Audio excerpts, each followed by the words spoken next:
Darkon 2, Celiaca im obersten Becken. Das sind 3 Celiaca-Becken übereinander. Und da oben ist Envy Depths. 61 bis 90, wie gesagt. Und da kann man Pets farmen, Skins farmen, Karten farmen, Power Dice farmen, farmen, farmen, farmen, farmen, farmen, farmen, farmen, farmen, farmen, farmen und farmen, farmen. Farmen. Das ist der einzige Low-Level-Dungeon oder so, der sich wirklich lohnt. Das einzige andere, was man noch machen kann im Low-Level, sind Violets. Aber das ist halt, keine Ahnung, auch ziemlich langweilig irgendwie. Und stark davon abhängig von der Konkurrenz. Ich glaube zwar momentan, vor allem im Low-Level bei Violets, ist jetzt eher nicht so viel Konkurrenz. Also glaube ich. Ich meine, was ich glaube und was tatsächlich Realität ist, sind auch nochmal 2 unterschiedliche Sachen. Und abgesehen davon nicht wirklich. Ich meine, das meiste Geld macht man eigentlich tatsächlich, wenn man einfach nur levelt. Oder das sicherste Einkommen ist, wenn man einfach nur levelt. Und man muss ja so sehen, je schneller man ins High-Level kommt, wo man wirklich Kohle verdienen kann, desto besser. Also theoretisch, selbst in der Zeit, wo man kein Geld verdient, während man levelt, während man hochlevelt ins High-Level, selbst das ist ja eigentlich indirekt Geld verdienen, weil du ja schneller ins High-Level kommst. Und je schneller du im High-Level bist und desto mehr Kohle du dann verdienst, ist ja, ich meine, kann man so jetzt nicht wirklich rechnen, aber theoretisch schon. Wenn ich jetzt, sag ich mal, 100 Tage früher im High-Level bin, in diesen 100 Tagen habe ich jeden Tag 20 Mio weniger verdient, okay. Aber dafür bin ich 100 Tage früher im High-Level und verdiene dann ab da jeden Tag 20 Mio mehr. Und derjenige, der erst gefarmt hat und dann noch leveln muss, der muss ja dann trotzdem noch leveln. Also könnte sogar sein, dass derjenige, der erstmal nicht farmt, sondern einfach nur straight up hochlevelt, am Ende dann vielleicht sogar mehr Kohle verdient. Also, es ist nur so eine Spekulation oder eine wilde Verschwörungstheorie, aber theoretisch, wenn man so drüber nachdenkt, bevor man sich mit diesem kleinen Scheiß abgibt im Low-Level, weil ich meine, Milliardär bist du jetzt durch Envy Depths nicht, außer du farmst das jeden Tag mehrere Male für ein paar Wochen oder Monate. Und in der Zeit könnte halt jemand anders einfach auf 140 grinden und dann Sachen farmen, die ihm noch viel mehr Geld einbringen, sozusagen. Also, kann man jetzt so und so sehen. Vielen macht es halt einfach keinen Spaß, immer das Gleiche zu machen. Leveln ist halt, zumindest bis man wirklich ins Endgame kommt, ist Leveln ja doch relativ abwechslungsreich, weil man halt öfter noch die Monster oder das Gebiet wechselt.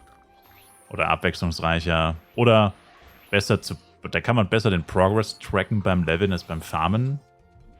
Weil beim Farmen, wenn du nichts droppst, oder selbst wenn du was droppst, musst du es erst verkaufen. Und dann ist halt nur das Geld ein Progress, aber deine XP haben sich meistens nicht verändert. Also da ist es für viele wahrscheinlich auch nicht so einfach, wenn sie halt mal eine Pechsträhne haben, dann damit klarzukommen, dass sie effektiv überhaupt keinen Progress gemacht haben, bis zum nächsten Drop halt. Könnte ich mir vorstellen, dass da manche Leute auch dann psychische Probleme bekommen. Das ist vielleicht nicht, aber halt, dass sie das eher deprimiert dann auf Dauer. Oder was heißt auf Dauer, aber für den Moment. Und wenn du einfach nur levelst, dann hast du halt auf jeden Fall mal ein klares Ziel vor Augen. Und wie gesagt, früher oder später wirst du definitiv mehr Geld verdienen als jemand, der im Low-Level farmt. Nur eine Frage der Zeit.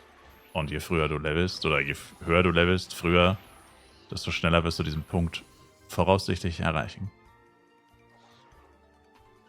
Also macht Leveln mehr Sinn? Das habe ich nicht gesagt. Das ist nicht das, was ich gesagt habe. Ich habe gesagt, das ist eine Verschwörungstheorie. Und es könnte sein. Ob es so ist, weiß ich nicht. Müsste erstmal jemand ausprobieren. Aber sowas zu beweisen, ist schwierig. Aber wenn AOE-Blade von der 5 aber gegenraubt mit die Energie ist, suche jetzt eine andere Methode. Naja, dann ist Envy Depths für dich ja sowieso gestorben. Mit 105 kannst du es nicht mehr machen. Da lohnt es sich nicht. Wenn dich Gegen abfuckt, dann ist Violets. Violets ist das gleiche wie Giants. Dann sind die einzigen beiden Methoden für dich gestorben. Was anderes gibt's nichts. Nicht. In dem Levelbereich. Also wenn das beides für dich nicht in Frage kommt, dann hat sich die Frage eher übrig. Achso, das ist ein Range auf 76. Ja, okay. Ja, aber mit dem Blade wäre dann ja... Der Blade kann dann ja eh nur noch leveln, echt. Ja, kannst du es ja mal ausprobieren. Auf Envy Devs braucht man halt auch ein bisschen Equipment. Das ist noch das, was ich noch nicht erwähnt habe. Da brauchst du halt schon ein Clockworks Rüstungsset für die elementare Verteidigung. Dann am besten Blitz plus 6 auf der Suit mindestens. Und ein halbwegs guter Bogen plus Ringmaster. Muss schon auch am Start sein. Sonst kannst du es auch vergessen. Also es ist jetzt nichts, was man einfach mal so startet und dann ist das ein Selbstläufer, sondern da muss man auch erstmal sich ein bisschen einspielen und halt die nötigen Grundvoraussetzungen, also das eben erwähnte Equipment haben. Sonst wird es auch schwierig. Also zusammengefasst kann man sagen, Low-Level ist ätzend. Gibt wenige Möglichkeiten und die sind auch gar nicht so einfach. Violets sind ja auch relativ stark, je nach Levelbereich. Es ist ja auch nicht so, dass die Violets einfach so tot umfallen, wenn man sie nur anhustet. Zumindest im Mid-Game werden die dann ja schon immer stärker und haben auch immer mehr HP. Und ja. Aus welchem Level sollst du das machen? Story oder so? Nein, wenn du es auf Story machst, droppst du keine Items. Du musst es ganz normal auf schwer machen, 61 bis 90.